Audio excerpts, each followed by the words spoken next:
Alright, teman-teman, kita lanjutkan materi structure kita. Jadi hari ini ada di chapter 7 ya. Materinya nanti akan tentang adjective atau adjective sudah ya, teman-teman. Hari ketujuh adalah adverb maksud saya. Ya, jadi hari ketujuh materinya tentang adverb atau kata keterangan. Jadi ini adalah kelas kata terakhir ya, yang perlu kita pelajari seperti itu. Nah, jadi seperti namanya, keterangan itu fungsinya di kalimat, dia menambahkan keterangan saja. Dan keterangan di dalam kalimat itu ada berapapun nggak masalah, teman-teman. Yang pasti jangan ada double gitu ya. Misalnya sudah ada keterangan tempat, ditambah keterangan tempat lagi. Misalnya seperti itu, nggak bisa. Misalkan kalau ada keterangan waktu, keterangan tempat, keterangan cara, nggak masalah. Ada berapapun keterangan di kalimat, nggak masalah. Jadi bisa dibilang kata keterangan ini ada banyak banget nanti bisa muncul di dalam kalimat, teman-teman. Seperti itu. Nah, contoh jenis-jenisnya atau bentuknya ya, teman-teman. Bentuk kata keterangan itu ada dua, ya. Ada yang keterangan itu memang murni. Kalau kita cek di kamus, itu memang kata keterangan. Contohnya, teman-teman.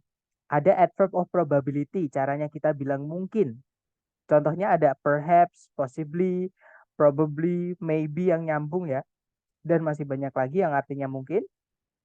Kemudian berikutnya ada adverb of negation atau caranya kita bilang tidak atau bukan ya. Itu adalah not. Itu juga keterangan, teman-teman. Kemudian ada adverb of distinguishing, keterangan pembeda kalau diartikan seperti itu ya. Contohnya mungkin ada only, hanya, just, itu juga hanya gitu ya. Even artinya bahkan, especially, khususnya, exactly, tepatnya. Kemudian ada adverb of degree atau intensity. Jadi keterangan apa ya? Keterangan tingkatan atau intensitas gitu ya. Contohnya ada really, very, extremely, artinya sama-sama sangat ya. Kemudian ada rather, artinya agak, sama kayak slightly, sama kayak fairly, artinya apa namanya? Agak gitu ya, atau sedikit bisa dibilang seperti itu. Kemudian ada more, artinya lebih, yang di perbandingan itu, teman-teman. Itu juga termasuk ke comparison degree ya. Most itu adalah yang paling, itu adalah superlative degree.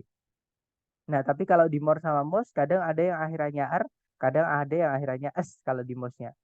Mister, pelan-pelan boleh? Baik, Miss. Oke.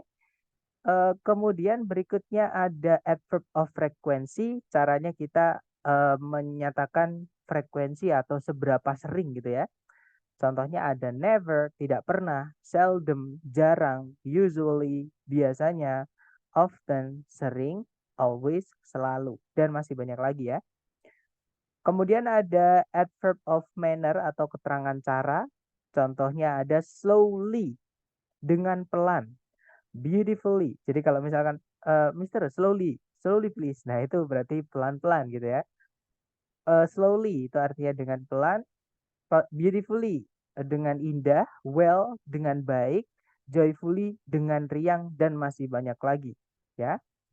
Kemudian ada adverb of place atau keterangan tempat. Contohnya ada here di sini, there di sana. Kemudian ada adverb of time atau keterangan waktu. Contohnya ada now sekarang, then pada waktu itu, dan juga bisa diartikan kemudian ya. Yesterday kemarin, tomorrow besok. Teman-teman jangan sambil menulis ya saran saya ataupun memfoto, didengarkan dulu ya. Karena nanti sambil mendengarkan sambil menulis atau memfoto itu satu pasti ketinggalan ya, dan kedua nanti nggak masuk. Trust me. Karena saya biasa dulu gitu, tapi ternyata nggak masuk, nggak efektif untuk belajar seperti itu. Jadi jangan sambil mendengarkan sambil menulis ya. Nah, kemudian berikutnya, bentuk kata keterangan itu ada juga yang bukan murni atau dia itu dibentuk dari kelas kata lain, teman-teman. Nah, kelas kata yang membentuk keterangan itu namanya adalah preposisi. Atau saya balik, kelas kata preposisi itu fungsinya cuma satu, yaitu dia nanti akan membentuk keterangan. Nah, apa namanya? Membuat atau memakai preposisi adalah preposisi itu, teman-teman, setelahnya harus memiliki objek. Ya, dibandingkan predikat, kalau predikat kan tidak selalu punya objek, tergantung kata kerjanya kalau diartikan butuh objek atau tidak. Nah, tapi kalau preposisi ini wajib punya objek, ya, teman-teman. Nah, jadi setelahnya itu ada kata benda atau kata ganti seperti itu. Jadi noun atau pronoun, maaf, noun atau pronoun sebagai objek dari preposisinya. Ya, jadi kalau teman-teman menemukan ada titik-titik di sebelumnya kok ada preposisinya, dicek dulu. Setelah titik-titik ada kata benda sebagai objeknya nggak? Seperti itu. Kalau nggak ada berarti di situ kita harus masukkan kata benda karena setelah preposisi harus ada kata benda. Nah, misalnya kalau setelahnya preposisi itu mau kita masukkan kata kerja itu sebenarnya boleh, teman-teman. Tapi kata kerja setelahnya preposisi itu harus kita rubah menjadi gerund. Ada yang masih ingat? Gerund itu bentuknya apa, teman-teman?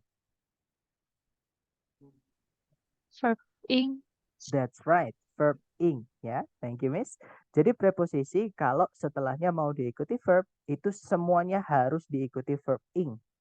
Oke, namanya gerund seperti itu.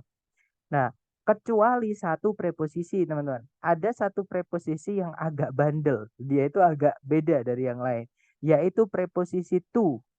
Kalau preposisi to itu boleh diikuti verb satu, tapi hanya preposisi to ya. Nah, apapun preposisinya, entah to, entah bukan, dia itu memulai yang namanya keterangan. Seperti jadi ini semua adalah keterangan, ya teman-teman. Yang pertama ada preposition plus noun. Entah noun itu sebelumnya ada kata sifat atau bukan, atau tidak itu nggak masalah ya. Eh, Setelahnya preposition juga ada pronoun, tapi kalau pronoun sebelumnya jangan ditambahkan kata sifat. Itu bedanya noun sama pronoun, teman-teman. Kemudian setelahnya preposition juga bisa diikuti verb ing ya karena verb harus dinounkan dulu supaya jadi objek dari preposisi. Kemudian atau to verb satu itu juga keterangan. Ya, intinya adalah preposisi ini memulai yang namanya keterangan ya. Nah, contohnya teman-teman untuk keterangan sebentar. Ya, contohnya untuk keterangan yang dibuat dari preposisi. Ini contoh ya. Misalnya sama-sama adverb of manner. Nah, kalau tadi itu adverb of manner nomor 6 ya, contohnya yang asli dari keterangan. Nah, sekarang yang dibuat dari preposisi. Contohnya on foot. On foot itu artinya dengan berjalan kaki, teman-teman. Jadi kalau ada teman kita tanya, how did you get here? Tadi kamu ke sini naik apa? Nah, kita jawabnya on foot, jalan kaki. Misalnya seperti itu. With a knife, dengan sebuah pisau. Nah, alat itu juga termasuk cara ya. Kemudian like a diamond, seperti sebuah berlian. Misalnya langitnya berkilauan seperti sebuah berlian. Nah, itu caranya langit berkilauan. Makanya disebut adverb of manner atau keterangan cara. Seperti itu. Dan masih banyak lagi ya. Kemudian berikutnya contohnya lagi ada adverb of place atau keterangan tempat. Tadi nomor 7 adverb of place. Nah, contohnya adalah at home. Artinya di rumah. Itu keterangan tempat. To the market, ke pasar, itu juga keterangan tempat. On the desk, di atas meja, itu juga keterangan tempat. Ya. Kemudian ada adverb of time atau keterangan waktu. Contohnya adalah in 1993, di tahun 1993. During World War I atau during the First World War. Nah, itu artinya selama Perang Dunia I. Nah, untuk selama, teman-teman, during, itu tidak boleh diikuti gerund ya. Nggak tahu kenapa cuman memang nggak bisa teman-teman juring itu diikuti kata benda murni atau kata ganti gitu ya, tapi jarang sekali pun kata ganti pun. Jadi biasanya juring itu setelahnya kata benda murni seperti itu. Misalkan seperti ini, during World War One, selama Perang Dunia I, seperti itu. Kemudian ada lagi adverb of agent, keterangan pelaku. Ini biasanya dipakai oleh kata kerja pasif. Jadi kata kerja pasif dijelaskan oleh keterangan. Nah, keterangannya itu biasanya adverb of agent ini. Dia pakai by, preposisi by. Contohnya, by the police, oleh para polisi. Contohnya lagi ada by him, oleh dia laki-laki. Seperti itu. Nah, intinya keterangan itu ada yang murni, kata per kata, kalau kita cek memang dia adalah keterangan di kamus ya. Ada juga yang keterangan itu kita tentukan, oh di situ ada preposisi. Berarti kita carikan objeknya, nah itu keterangan. Seperti itu. Ada dua keterangan ya. Kemudian kalau keterangan itu berupa preposisi diikuti kata benda atau keterangannya dibuat dari preposisi ya. Tempatnya ketika dia menjelaskan kata lain pasti di setelah kata yang dijelaskan. Jadi yang dijelaskan dulu baru preposition plus noun. Seperti itu. Oke, sekarang kita bahas letaknya ya, teman-teman. Letaknya keterangan ini ketika dia menjelaskan kelas kata lain atau kalimat apa namanya? Bagian kalimat yang lain karena itu adalah fungsi keterangan, seperti itu. Nah, yang pertama kita harus tahu tempatnya keterangan itu dia bisa menjelaskan semua jenis kelas kata ya atau semua jenis bagian kalimat kecuali satu, kata benda. Nah, kata benda itu tidak umum dijelaskan oleh keterangan, teman-teman. Walaupun bisa, nanti tempatnya adalah di setelah kata bendanya. Contohnya ada keterangan tempat. Misalnya nih, orang-orang di Jepang. Nah, itu di Jepang itu menjelaskan kata orang-orang yang mana dia adalah kata benda. Orang-orang di Jepang suka mengkonsumsi eh, ikan laut mentah, misalnya seperti itu. Nah, itu orang-orang di Jepang sebagai subjek, di Jepangnya di situ dia menjelaskan kata benda orang-orang. Nah, itu dalam bahasa Indonesia sama bahasa Inggris sama urutannya. Jadi orang-orang dulu, jadi people in Japan, misalnya kalau mau dibilang seperti itu ya walaupun kita juga bisa bilang Japanese people, tapi beda ya. Nanti kalau Japanese people khusus orang Jepang saja. Sedangkan orang-orang di Jepang belum tentu orang Jepang. Gitu. Mungkin ada pertanyaan? Silahkan.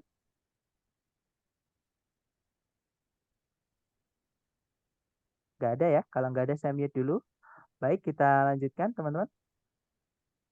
Nah, kita bahas dulu letaknya keterangan ini ketika dia menjelaskan kata kerja maksud saya. Jadi keterangan menjelaskan kata kerja. Jadi tempatnya di mananya kata kerja seperti itu. Nah, yang pertama kita harus tahu dulu kalau kata kerja atau predikat itu nanti bentuknya ada tiga, teman-teman. Atau wujudnya ada tiga.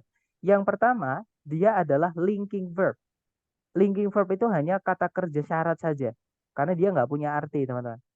Nah, linking verb itu biasa yang kita lihat itu to be itu. Kalau to be itu sendirian, tidak ada kata kerja lain setelahnya, artinya namanya adalah linking verb, bukan auxiliary. Ya, sama kayak do. Misalkan teman-teman melihat ada kata do kok setelahnya nggak ada verb lagi. Berarti do itulah yang kata kerjanya, yaitu artinya melakukan. Sama kayak have. Have kok setelahnya nggak ada kata kerja lagi, berarti have itu bukan auxiliary. Itu kata kerja inti artinya memiliki. Seperti itu.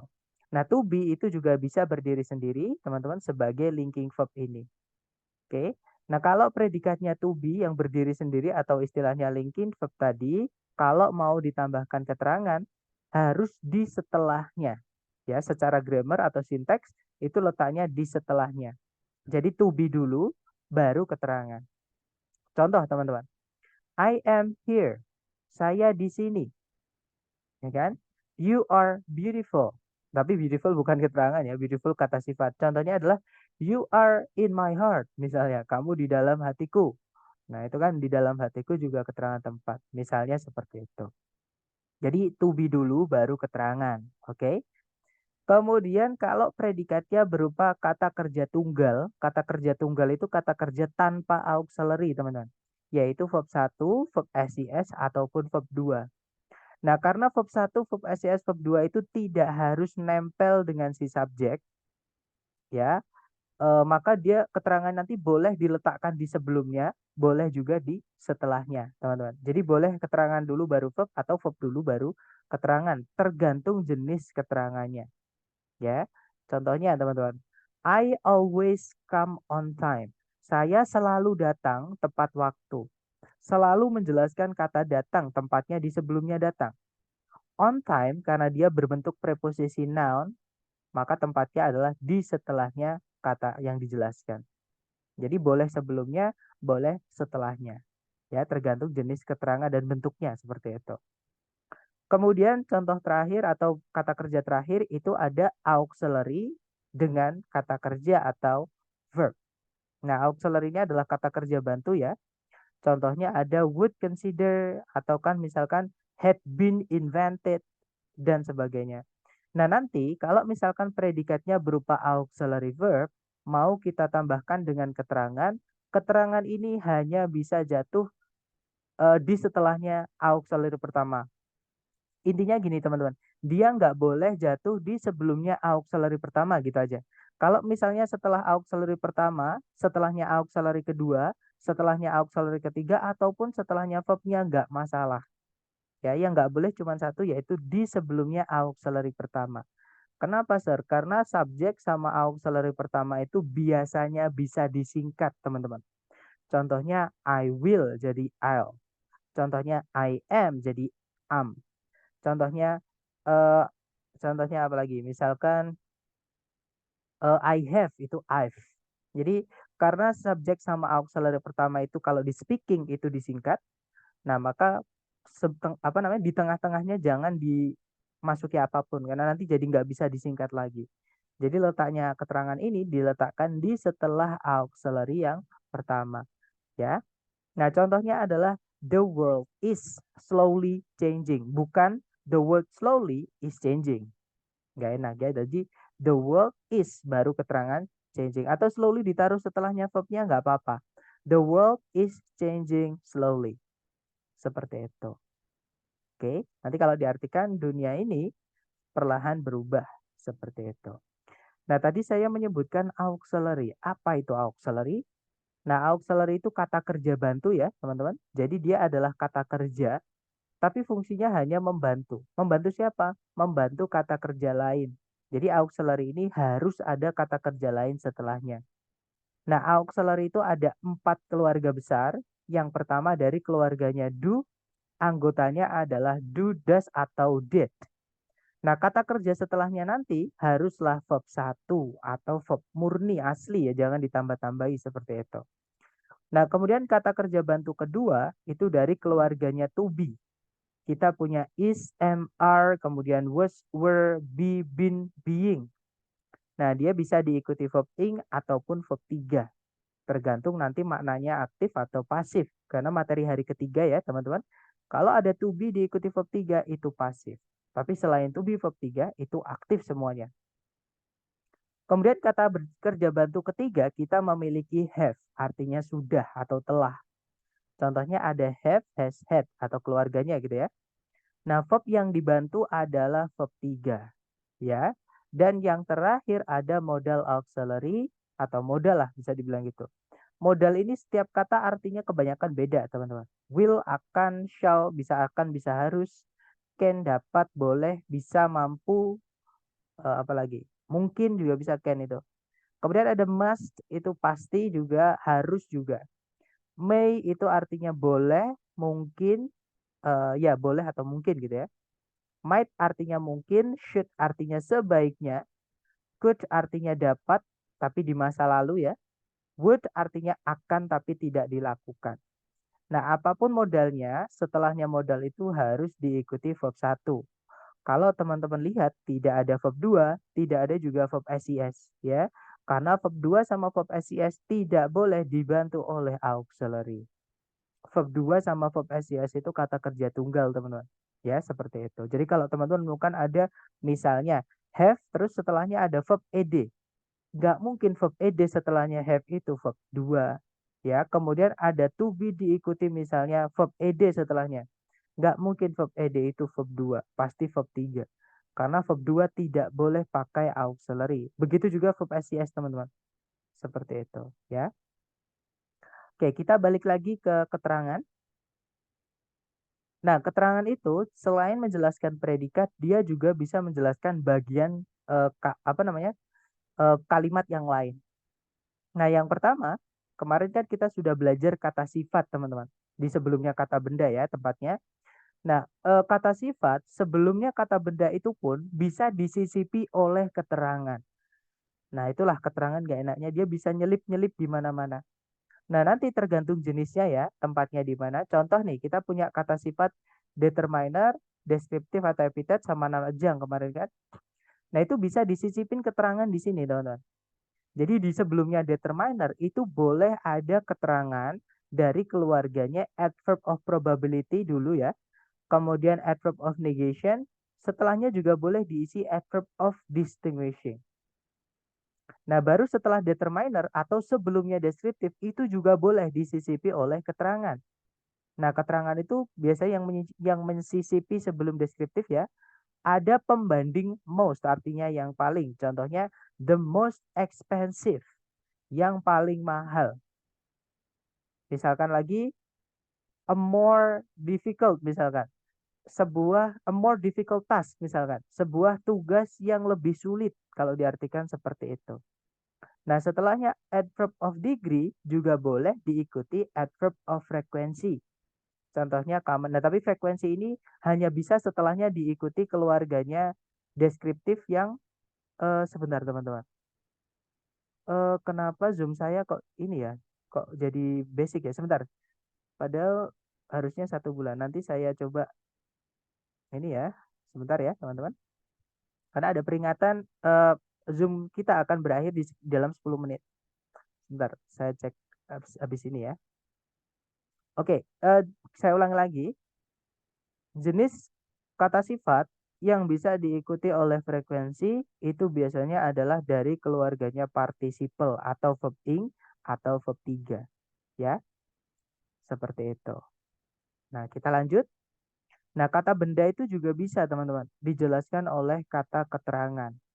Oke, nah kata keterangan yang bisa menjelaskan kata benda itu nanti biasanya tempatnya di setelah kata benda. Nah, tapi sebelumnya sebenarnya boleh, tapi harus ada determiner dulu. Ya, jadi determiner dulu, keterangan, kemudian determiner, baru kata benda. Gak boleh keterangan gandeng sama kata benda di sebelumnya kata benda. Harus ada yang memulai noun phrase dulu. Harus ada yang memulai subjek atau objek dulu, yaitu determiner. Baru sebelumnya kalau mau dikasih adverb nggak apa-apa. Contoh, not a good reason to live. Bukanlah sebuah alasan yang baik untuk hidup misalnya gitu ya. Nah, itu ada not menjelaskan kata reason, tapi sebelumnya reason itu harus ada dulu atau teman-temannya atau yang kita kemarin kenal dengan sebutan determiner, jenis kata sifat yang pertama, gitu ya. Kemudian setelahnya adverb di situ, setelahnya noun di situ juga ada adverb yaitu to live. Seperti itu. Nah, keterangan sendiri pun itu juga boleh dijelaskan oleh keterangan yang lain. Contohnya adalah not here. Artinya tidak di sini atau bukan di sini. Seperti itu. Jadi keterangan itu di kalimat ada banyak ya, teman-teman. Cara mengingatnya gini, kan kita kemarin sudah belajar tentang kata sifat. Letaknya adalah di sebelum kata benda, ya kan? Nah, nanti kalau titik-titiknya bukan di sebelum kata benda, berarti itu tempatnya adverb kalau masalahnya tentang phrasing. Ya, seperti itu. Nanti kita akan praktekkan di contoh soal. Nah, sebelum ke contoh soal, saya mau kenalan dengan special word ya atau kata yang penggunaannya khusus.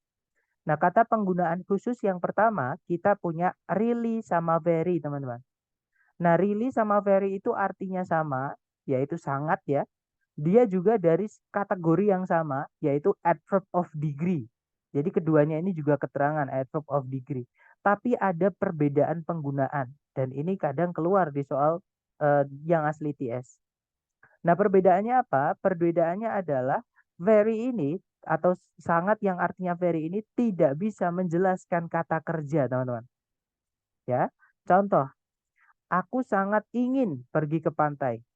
Nah, ada kata sangat menjelaskan kata ingin. Yang mana ingin itu adalah kata kerja. Nah, kita nggak bisa bilang very want. Ya, jadi kita hanya bisa pakai really. Jadinya, I really want to go to the beach.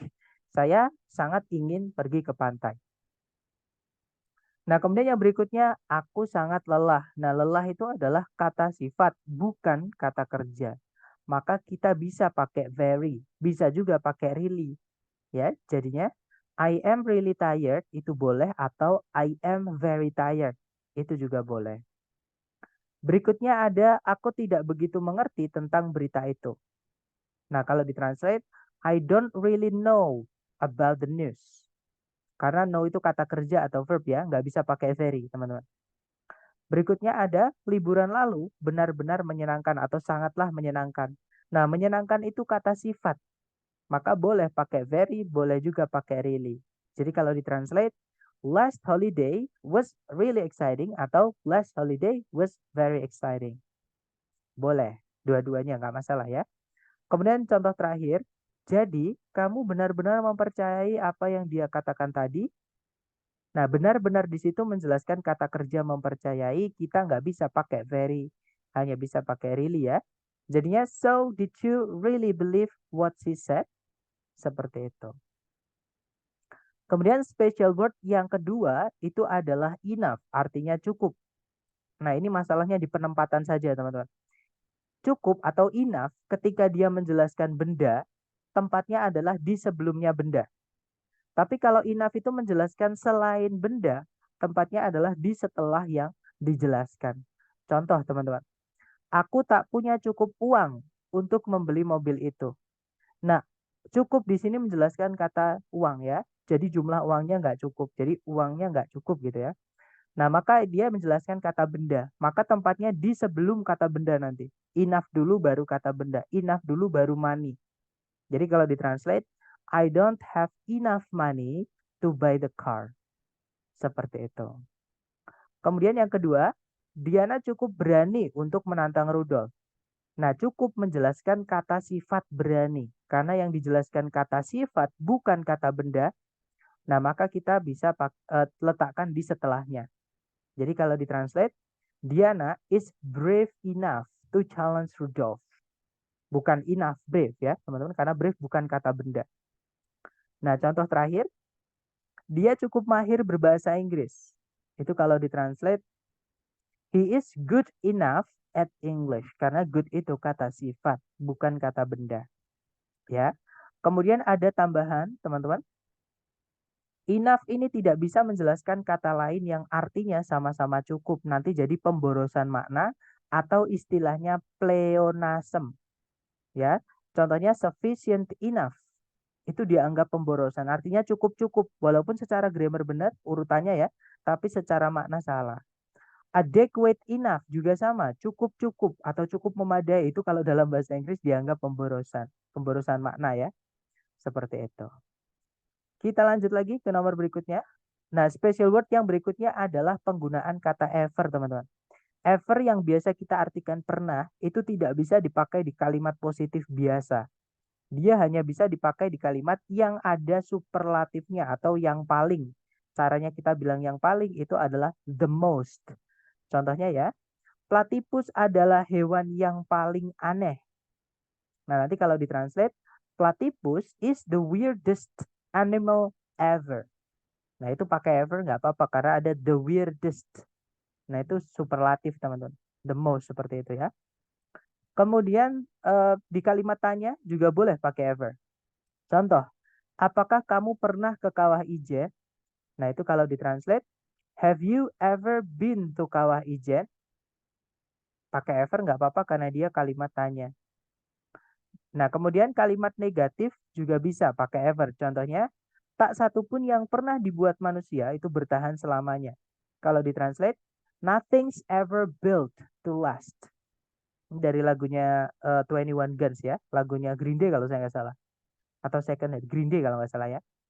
Kemudian di kalimat yang ada conjunction if-nya itu juga boleh. Contohnya, jika kamu nanti sempat ke sini, aku akan mengajakmu berkeliling sekitar air terjun. Ini kalau ditranslate, if you ever come to visit, I will show you around the waterfall. Nah, itu pakai ever nggak apa-apa karena ada if, teman-teman, di dalam kalimatnya. Nah, kemudian special word yang terakhir sebenarnya bukan special word ya, teman-teman. Ini hanya membedakan saja nor, no, not, sama non. Karena banyak sekali yang bingung perbedaannya ini. Oke, mereka kelas katanya beda, otomatis penggunaannya di kalimat beda. Ya, teman-teman. Kemudian ada yang bertanya di chat, Kak, boleh aku minta PPT-nya di ini ya, Mister? Di Google Drive. Mau nanti di-download di Google Drive. Oke. Nah, nor itu kelas katanya adalah conjunction karena dia anggota dari keluarga fanboys. Ya. Kemudian no itu materi kita kemarin, dia adalah kata sifat yang mana masuk ke dalam determiner, penanda jumlah bendanya ya. Kemudian not itu adalah materi kita hari ini yaitu adverb atau kata keterangan namanya adverb of distinguishing. Adverb of negation, maaf teman-teman. Dan yang terakhir noun itu adalah kata ganti atau pronoun. Nah, kelas katanya beda, otomatis penggunaannya masing-masing juga beda. Seperti itu. Nah, ini udah less than 1 minute, teman-teman. Ya, setelah ini akan mati sendiri Zoom-nya. Nanti akan saya kirimkan link baru untuk teman-teman bisa gabung ke latihan seperti itu. Nah, mungkin sebelum kita lanjut ke contoh soal, adakah yang ingin ditanyakan dari teman-teman? Silakan. Mister, untuk have has tadi pasti verb 3, tidak verb 2. Apakah prinsip itu bisa dipakai untuk menentukan aktif pasif, Mister? Kalau jadi pasif itu bentuknya cuman satu, Mister, yaitu to be verb 3.